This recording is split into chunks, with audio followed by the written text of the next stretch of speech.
So the Green Lantern corner of the DC Universe is having an event called Lights Out, which will span across all the Green Lantern titles.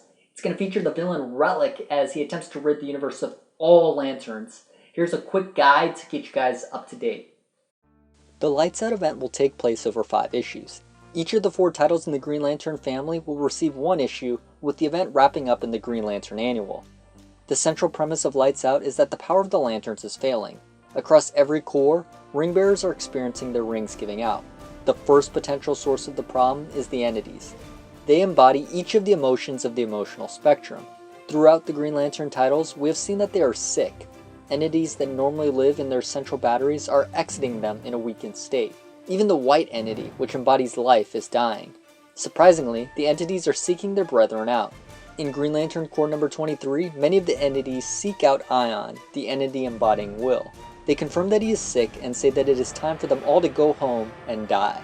Another potential source of the failure of the Lanterns is the villain Relic.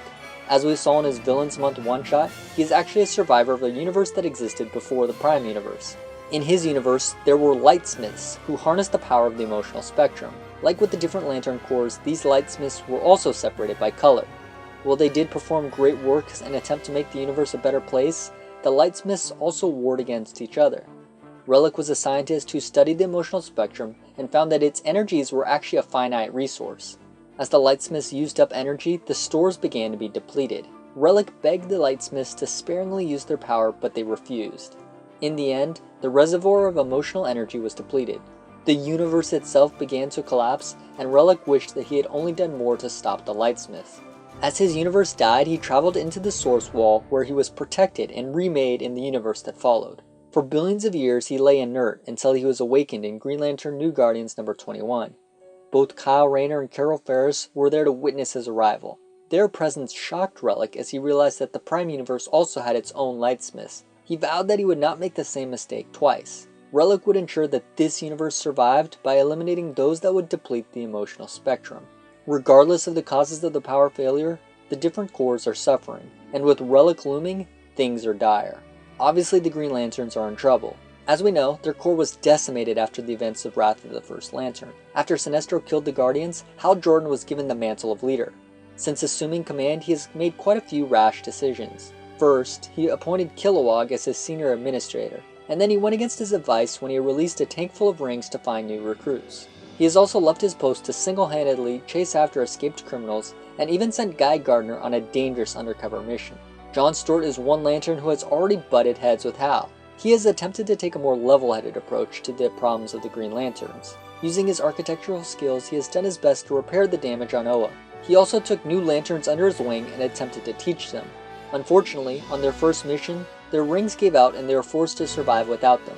While things are bad for the Green Lantern Corps, they are still one of the larger corps in terms of numbers and probably stand the greatest chance of stopping Relic. The same cannot be said for the Blue Lanterns who wield Hope. Their home planet and central battery was the first attacked by Relic. Just before he arrived, Adara, their entity, abandoned them and their rings began to malfunction. Although Kyle Rayner and Carol Ferris attempted to aid them, Relic was too strong. They demonstrated a new ability when they used their blue light to supercharge the indigo power of Kyle so he could teleport away with Carol and Saint Walker. Relic then proceeded to completely annihilate the Blue Lantern Corps. White Lantern Kyle Rayner has also not been immune to the malfunctioning emotional spectrum. As I said before, he was there to witness Relic's awakening and was defeated when he first attempted to fight him.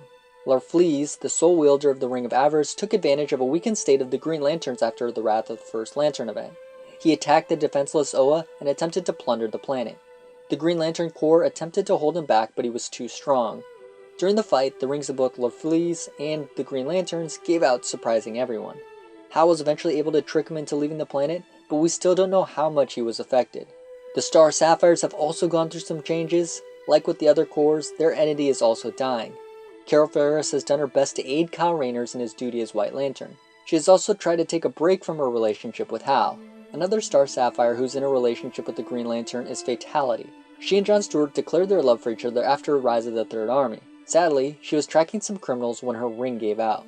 They severely beat her before her ring came back online and used the tether to John to transport her to Oa. The criminal Prixium recently gained a Star Sapphire ring as well.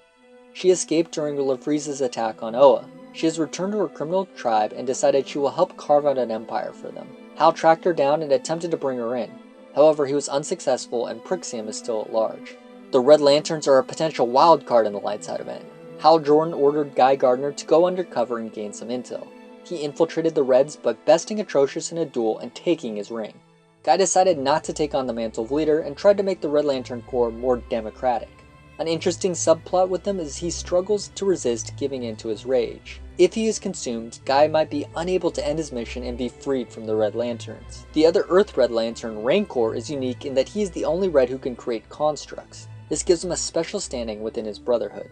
Dex-Starr was able to save Atrocious after his defeat, and they attempted to find another ring for him. In their quest, they encountered the Red entity, Butcher, and Atrocious actually combined with them. Another important fact moving forward in this event is that the Red Lanterns have yet to have their rings malfunction. Whether or not they're susceptible to an outage is unknown, but they could have a tremendous advantage moving forward. The other Lantern Corps have not been seen since Wrath of the First Lantern. We know that during the event, Sinestro combined with the entity Parallax and hasn't been seen since. The Yellow Lantern Corps also retreated into deep space and have yet to reappear. The Indigo Lanterns have also been absent, but we did see their entity retrieve Ion with his brethren. Black Hand is also laying low. His Villains Month one-shot showed him rebuilding on Earth, but we don't know if he'll have a role here. Hopefully the information in this video helped. Be sure to check back with B3 Comics as we review all the parts of Lights Out. Before I go, I want to know from you guys, which character are you looking to have the biggest impact in Lights Out? Outside of Hal Jordan, of course. Leave your answer below in the comments, and if you like this video, please give it a thumbs up.